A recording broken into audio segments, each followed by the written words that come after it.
Al Rey rendimos toda gloria.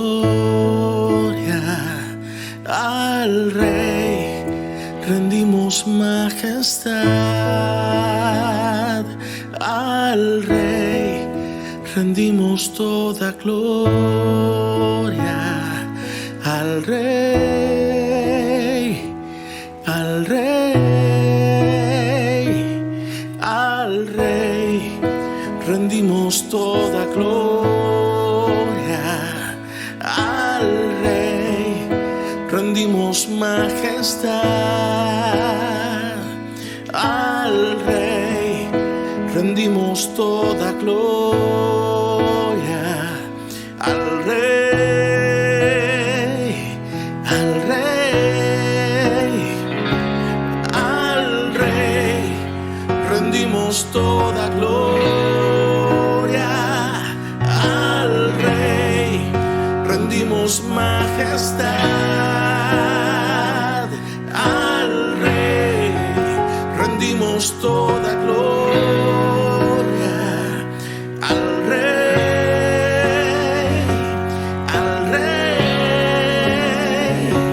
al Rey rendimos toda gloria. Al Rey rendimos majestad. Al Rey rendimos toda gloria. Al Rey, al Rey.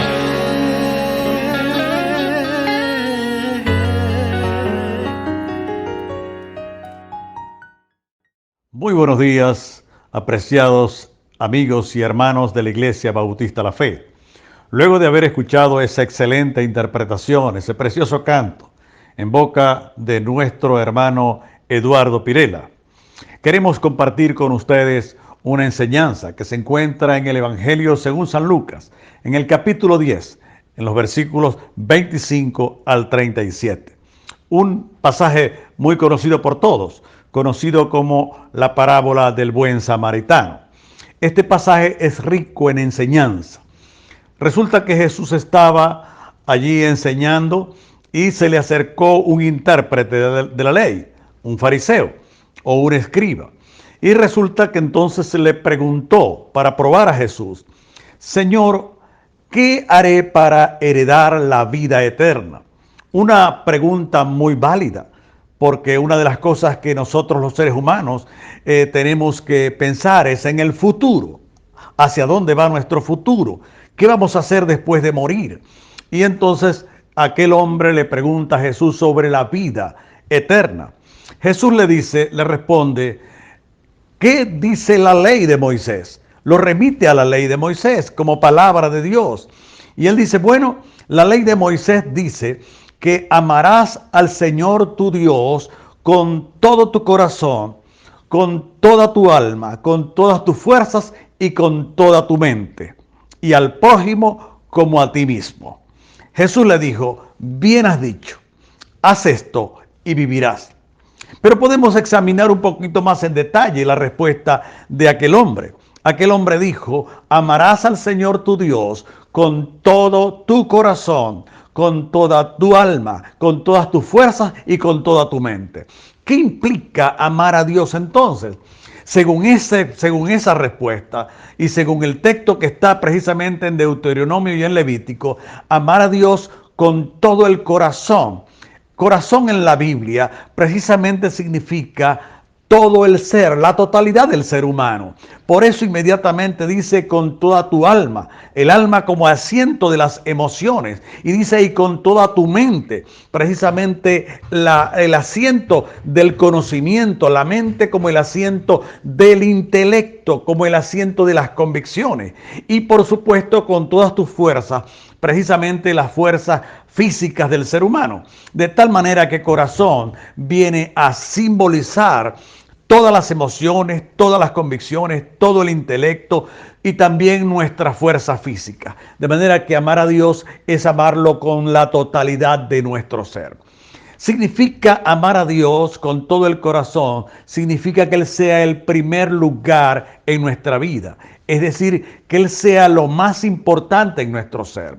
Y eso hay que examinarlo a la luz de que muchas veces los seres humanos usurpamos el lugar de Dios con otras cosas que las convertimos en más importantes. Por ejemplo, a veces sustituimos el amar a Dios con nuestro negocio o con nuestro trabajo o con nuestros estudios. A veces sustituimos a Dios del primer lugar con nuestra esposa o con nuestro esposo, con nuestros hijos, incluyendo con nuestro cuerpo. Hoy en día los gimnasios están atiborrados de personas que le brindan al cuidado de su cuerpo un cuidado mucho mayor que el cuidado que le brindan a Dios en su vida. Por lo tanto, es frecuente usurpar a Dios de ese primer lugar en la vida. Dios debe ser el primer lugar, lo más importante en la vida del ser humano. Pero también Dios es el más importante, significa que podemos darle a Él ese primer lugar.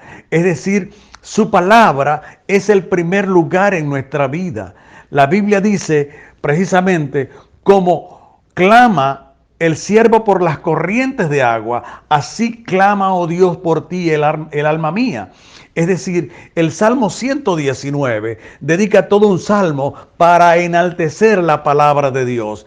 Cuando Dios es más importante en nuestra vida, cuando su palabra es lo más importante en nuestra existencia. Cuando Él, su voluntad, ocupa el primer lugar en nuestra vida, cuando sometemos nuestra voluntad a la voluntad de Dios. Por eso Jesús dijo precisamente, Señor, si quieres pasa de mí esta copa, pero no se haga mi voluntad sino la tuya. Entonces, Dios es lo más importante en nuestra vida, cuando sometemos a Él nuestra voluntad, cuando no hay nada en la vida nuestra que sea más importante que Él. Cuando su palabra permea nuestra vida, es lo más importante en nuestro ser y la anhelamos y la estudiamos y la leemos para hacerlo. De tal manera que en ese sentido, la ley de Moisés precisamente le daba a Dios ese lugar más importante en la vida. Pero también cuando aquel hombre le da aquella respuesta, Jesús le dice, bien has dicho, haz esto y vivirás. Aquel hombre no se quedó solo con aquella respuesta, sino que entonces quiso tentar a Jesús, probar a Jesús, y le dijo, ¿quién es mi prójimo? Porque en su respuesta había amar a Dios con todo el corazón, pero amar al prójimo como a sí mismo. Por lo tanto, cuando él quiere saber quién era el prójimo y le dice, ¿quién es mi prójimo? En el concepto israelita judío del prójimo, el prójimo era solamente aquellas personas que habían nacido en Israel, solamente los israelitas. De manera que a personas que estaban fuera de Israel no eran el prójimo. Y entonces Jesús le quiere revisar esto y cambiarlo. Y él se lo pone no con una definición, sino con un concepto, sino con una ilustración. Y él le dice, mira, te lo voy a explicar de la siguiente manera. Un hombre yendo desde Jerusalén a Jericó es asaltado en el camino por unos delincuentes, unos ladrones, y él es golpeado, es robado, pero es herido, es maltratado y se le infringen muchas heridas. Entonces pasó primeramente por allí un sacerdote, es decir, una persona de muy alta jerarquía, de muy alto renombre religioso, muy estudioso de lo que era la ley de Moisés. Pero es su religión, él pasó de largo, miró, vio y siguió adelante. No le importó la situación en que estaba aquel hombre. Luego pasó un levita, pero también aquel levita pasó de largo. No le importó a aquel hombre. La necesidad de aquel hombre no le importó. Por lo tanto, esas dos personas que pasaron, siendo muy religiosas, pasaron, pero no les importó la necesidad de aquel hombre herido en sus necesidades. La pregunta es, ¿por qué estas personas pasaron de largo, siendo que la esencia de la religión es Dios y el prójimo, como estaba en la ley de Moisés? Lo que ocurre es que ellos estaban llenos de religiosidad. Y cuando nuestra vida, nuestra fe está impregnada, está llena de religiosidad, obviamente la religiosidad no tiene a Dios como centro. La religiosidad nos tiene a nosotros mismos como centro. Por eso un fariseo, cuando expresa su religión, su amor a Dios, su fe, es su esencia de su fe, de su religión, es el mismo. Por lo tanto, no es Dios.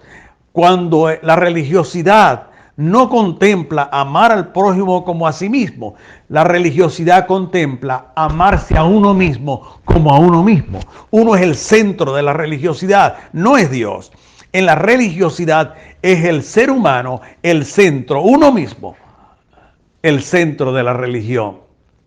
Por eso Jesús dice que las personas que son religiosas no les importa las necesidades del prójimo, sino que se les importa a sí mismos. Y ante la necesidad del prójimo pasan de largo. Pero Jesús pone un tercer ejemplo en la explicación que le da al fariseo.